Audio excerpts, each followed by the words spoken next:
প্রথম স্থান অধিকার করেন। থেকে অনেক আন্তরিক ভালোবাসা ও শুভেচ্ছা জানিয়ে আমি আমার বক্তব্য শুরু করছি।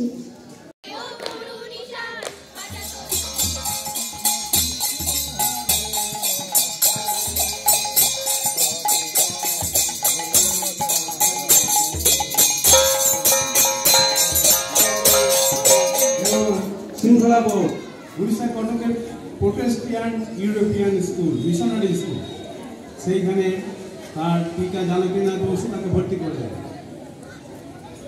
ওনার আত্মীয়রা বলেন যে আপনি দেশি লোক, এই ইংরেজ ধর্ম আছে, একটা হচ্ছে নিয়ম অনুবর্তিতা এবং পরিবেশ পরিচ্ছন্নতা, এই তিনটে জিনিস সুভাষচন্দ্র বসুর কাছে আমাদের করেন। প্রথম স্থান ছিল, সেটাতেও তার ঢোকার ইচ্ছা ছিল, কিন্তু সেইখানেও তাকে দেশি ইংরেজ ছাড়া আর কেউ ছাত্রছাত্রী ছাড়া ওখানে ভর্তি হতে পারবে না। এতে তার বিদ্রোহ মনে জাগ্রত হয়। লাস্টে আবার কথা বলে। এইখান থেকে তিনি পড়াশোনা করলেন, প্রথম স্থান করলেন, কিন্তু তার অধিকার জন্মালো না। ইংরেজরাই সব করবে, ইংরেজ ছাত্রছাত্রী, অ্যাংলো ইন্ডিয়ান, ঠিক আছে। তারপরে সেখান থেকে 7-এ যখন উঠলেন, তার পিতা তাকে র্যাভেন্সো কলেজিয়েট স্কুল ভর্তি করে দেন। র্যাভেন্সো কলেজিয়েট স্কুলে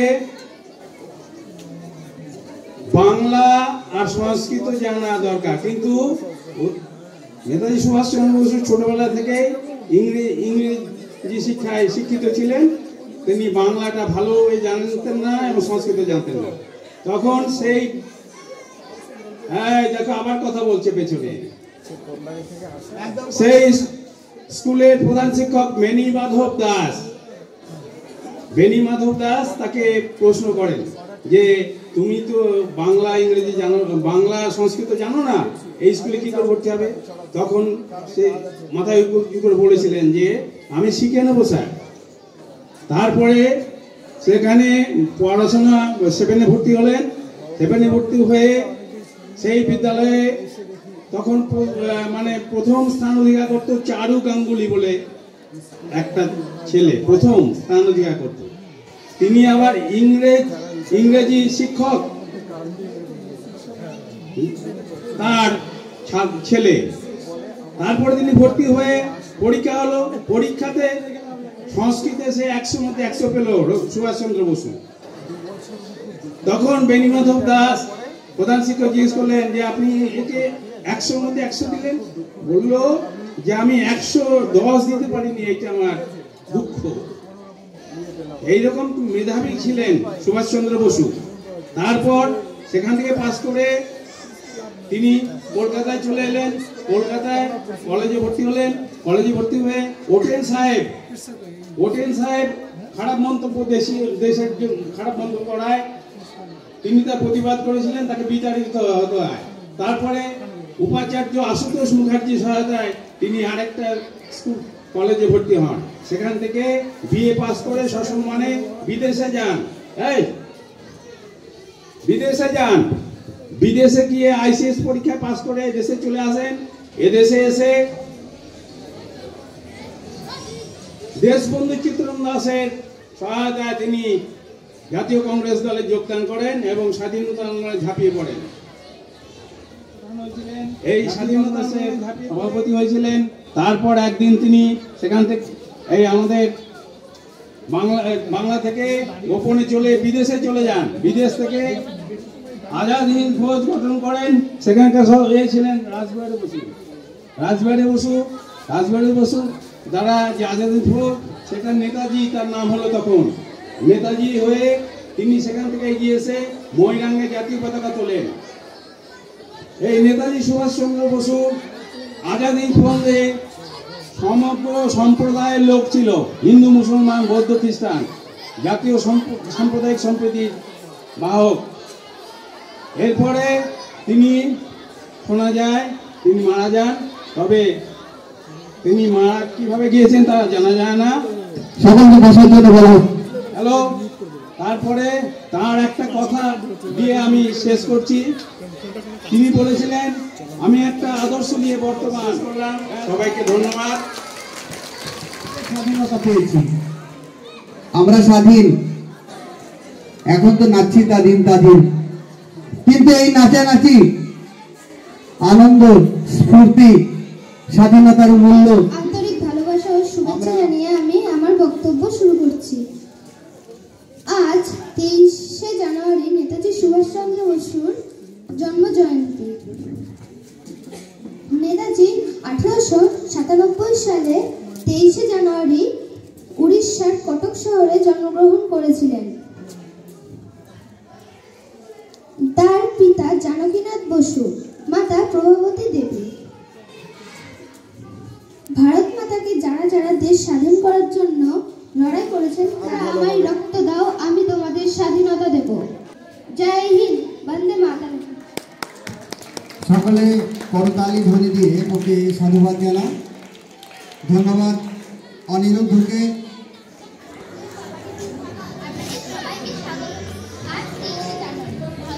আমাদের সপ্তম শ্রেণীর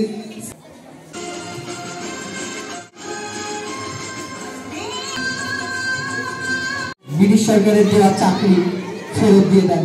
যারা তিনি বলেন যে অপবিত্র পা সে আমাদের মাতৃভূমিতে রেখেছে, তাদের দেওয়া চাকরি আমরা নেব না, নেব না, নেব না, মাথায় তুলে নিতে হবে। সেই জুতো মেরে তাদের আমরা দুর্ঘটনায় তার মৃত্যু হয়েছিল কি জানি না, কিন্তু আজও আমাদের অন্তরের মধ্যে তার কবিতা, তার স্লোগান। আমরা কি করবো, একটা উদাহরণ দিয়ে বলি। যখন আমরা নতুন কিছু জিনিস কিনি, তখন আমাদের সাথে একটা মেনু দেওয়া হয়, সেখানে বলা থাকে যে কিভাবে জিনিস করতে হবে। তেমনই তার বাণী ছিল আমাদের কাছে সেই মেনুর মতো। তার বাণী বলে তার মূল প্রধান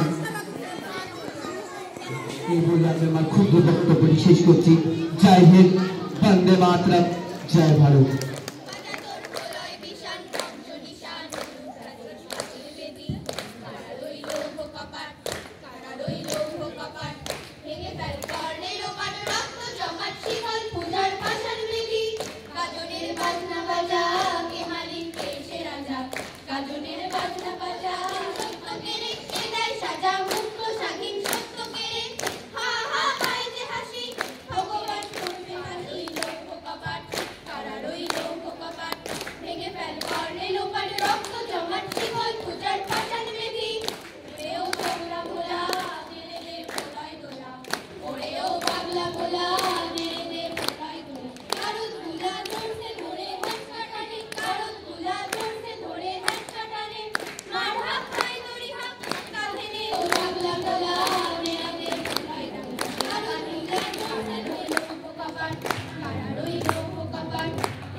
আজ 23শে জানুয়ারি, গোটা ভারতবর্ষ আর উৎসবে মাতোয়ারা।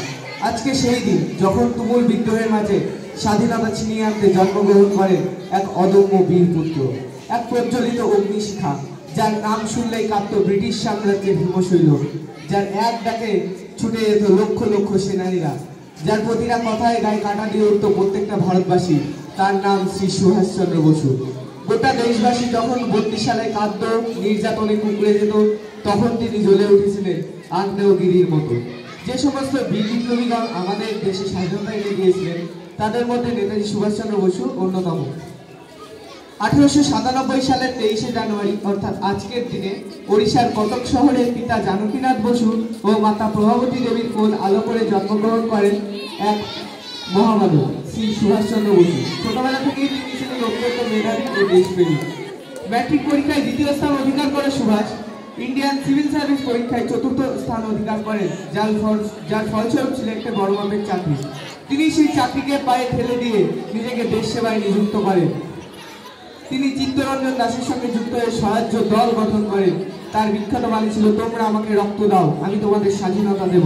এর মাধ্যমে তিনি বোঝাতে চেয়েছেন যে প্রত্যেকটা ভারতবাসী তার 128তম জন্মদিবস অন্যান্য শিক্ষা প্রতিষ্ঠানের মতো আমাদের শিক্ষা প্রতিষ্ঠানেও পালিত হচ্ছে। সকালে প্রভাত ফেরির মাধ্যমে, ঘন কুয়াশার মাধ্যমে, ঘন কুয়াশার মধ্যে আমরা প্রভাত ফেরির মাধ্যমে প্রথমে প্রারম্ভিক কর্মসূচি শেষ করেছিলাম। তারপর তোমরা নেতাজি সুভাষচন্দ্র বসু সম্পর্কে প্রতিযোগিতামূলক বক্তব্য শুনেছ। আমরা স্বাধীন দেশে নাগরিক, আমাদের কোনো অসুবিধা নেই। আমরা যেমন খুশি যেখানে খুশি আমরা চলাফেরা করতে পারছি। কিন্তু যখন দেশ পরাধীন ছিল, আমাদের পরাধীনতার বেড়ি ছিল, আমরা কিন্তু সেটা করতে পারতাম না। অনেক বিপ্লবী রক্তের বিনিময়ে স্বাধীনতা এসেছে। এখন আমাদের এই স্বাধীন দেশকে এগিয়ে নিয়ে যেতে দেশের নাগরিকরাই পারে। তোমরা এখন ছোট, তোমরা আস্তে আস্তে বড় হবে, প্রকৃত শিক্ষায় শিক্ষিত হবে, বিদ্যালয়ে শিক্ষা নিতে আসো, বাড়িতেও শিক্ষার অনুশীলন চলবে এবং আগামীতে তোমরা দেশের প্রত্যেকে একজন সুনাগরিক হবে। এইভাবে আমরা আমাদের দেশকে কিন্তু সুনাগরিক যদি হয় সবাই, তাহলে কিন্তু দেশকে এগিয়ে নিয়ে যেতে পারবো। দেশের এখনো বিভিন্ন প্রান্তে অন্ধকার, কুশিক্ষা, কুসংস্কার, অপরাধ এগুলো কিন্তু আছে, এগুলো এখনো যায়নি।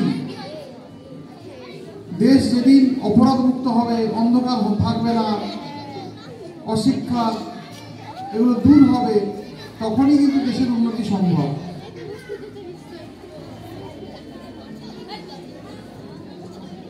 অনুন্নত সমাজ পিছিয়ে পড়ে, তুলনামূলকভাবে উন্নততর সমাজ তারা কিন্তু এগিয়ে যায়। আমাদের মূল লক্ষ্য হবে শিক্ষা লাভ করা। শিক্ষা তুমি কোথা থেকে পেতে পারো? সব জায়গায় পেতে পারো। বিদ্যালয়ে আসো, একটা নির্দিষ্ট শিক্ষা নিতে, একটা পাঠ্য বই থাকে, নির্দিষ্ট পাঠ্যক্রম থাকে, সেই শিক্ষা নিতে আসো। তার বাইরেও কিন্তু শিক্ষা আছে। তুমি পরিবার থেকে শিক্ষা পাবে, সমাজ থেকে শিক্ষা পাবে, সব জায়গাতেই তুমি শিক্ষা পাবে। সেই শিক্ষায় শিক্ষিত হয়ে তোমার দ্বারা যদি দেশের কোনো একটি ভালো কাজ হয়, তবেই দেশের লাভ। আমরা চাইবো তোমরা এখন ছাত্র, তোমরা আগামীতে দেশের প্রত্যেকে সুনাগরিক হও এবং দেশকে এগিয়ে নিয়ে যাবে। যে আমাদের এই দেশের যারা বিপ্লবীরা ছিলেন, তারা যে স্বপ্ন দেখতেন, তবেই সেই তাদের স্বপ্নের বা তাদের আত্মবলিদানের সার্থকতা তবেই আসবে। সেরকমই একজন মনীষী নেতাজি সুভাষচন্দ্র বসু, তার